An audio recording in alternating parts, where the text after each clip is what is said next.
প্রথমবারের মতো টিকটক দেখে এই চিকেন ফ্রাই রেজাল্টটা ট্রাই করেছি ফ্রাইড রাইসের সাথে পরিবেশন করব বলে। হ্যালো, আসসালামু আলাইকুম। কে কোথায় কেমন আছেন, আমার ভিডিও কোথা থেকে দেখছেন, welcome to watching my video. প্রথমে আমি সেই আপুদের মিন করব যারা ফুড রেসিপি নিয়ে ভিডিও মেক করে, কারণ এটা অনেক কষ্ট। চলেন আমি কিভাবে করেছি তা দেখে আসি। প্রথমে চিকেন লেগ পিসগুলো ভালোভাবে ধুয়ে পানি মুছে নিয়েছি। ম্যারিনেট করার জন্য এখানে নিয়েছি টক দই, আদা রসুন paste, tomato sauce, soya sauce, oyster sauce, দারচিনি, গোলমরিচের গুঁড়া, লেবুর রস, এলাচ, লবণ পরিমাণ মতো, হলুদ, ধনিয়া, জিরা ও মরিচের গুঁড়া। এখানে ইউজ করেছি কাবাব মশলা।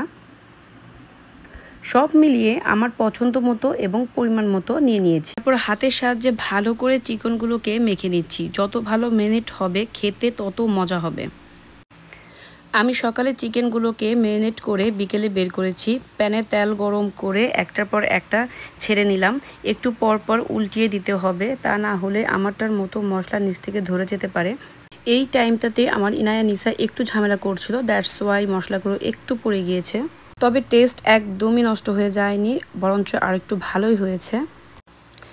চিকেনগুলো ভাজা হয়ে গেলে তুলে রেখে ম্যারিনেট করা যে মশলা থাকবে তাতে একটু পানি দিয়ে ভালোভাবে কষিয়ে নিয়ে চিকেন দিয়ে ঢেকে উল্টে পাল্টে রান্না করে নামিয়ে নিলেই রেডি হয়ে যাবে মজাদার এই রেসিপিটি।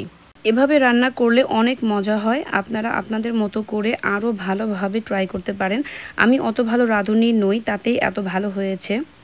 আমার নিসারা অনেক মজা করে খেয়েছে, আর এতেই আমি মহা খুশি। ওরা বলছিল মাম্মা খুব মজা হয়েছে, আবার রান্না করে দেবে। আজকের মতো এখানেই শেষ। আবার একটা ভিডিও দেখার আমন্ত্রণ রইল। আল্লাহ হাফেজ।